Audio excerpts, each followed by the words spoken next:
We produce Nebbiolo in two different styles and according to two different DOC appellations.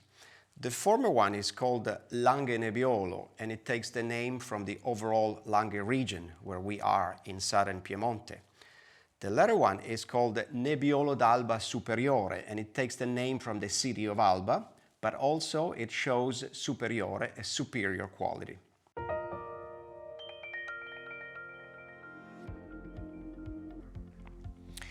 Langhe Nebbiolo does not require any barrel aging, so we keep it in a stainless steel tank for 1 year prior to bottling.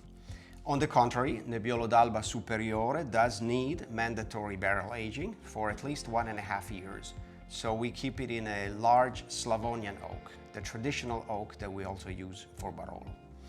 As we approach the two wines, we notice the first difference in the color.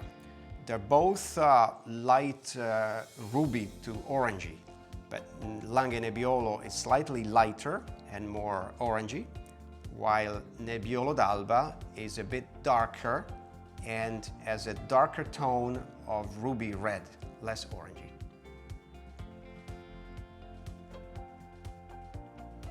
It's a very fresh bouquet. It's a young wine, of course, so it still has floral elements, in particular roses, but also spicy notes are beginning to appear.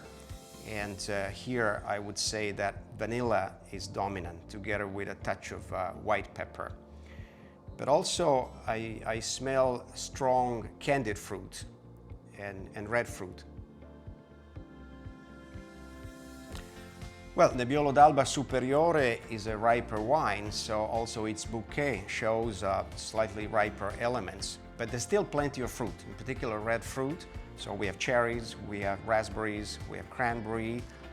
We also have the spicy elements, so here plenty of cinnamon and a touch of black pepper.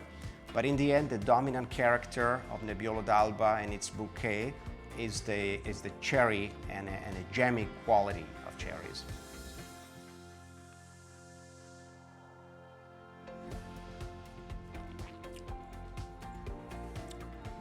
This young Nebbiolo is very smooth and silky.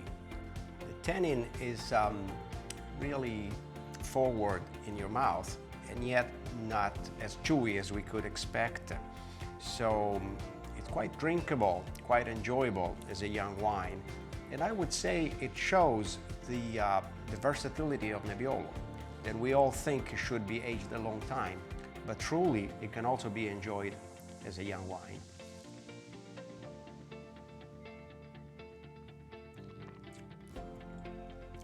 Nebbiolo d'Alba Superiore has a bigger body.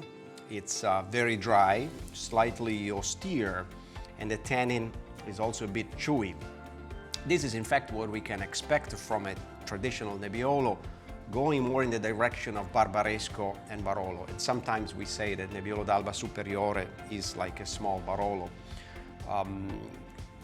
This is also a Nebbiolo that we may want to keep longer, keep it also a few years, while Langhe Nebbiolo is ready to enjoy. In the end, if I had to choose which one to bring home, I would say this one is my Nebbiolo for lunch, and this is my Nebbiolo for dinner.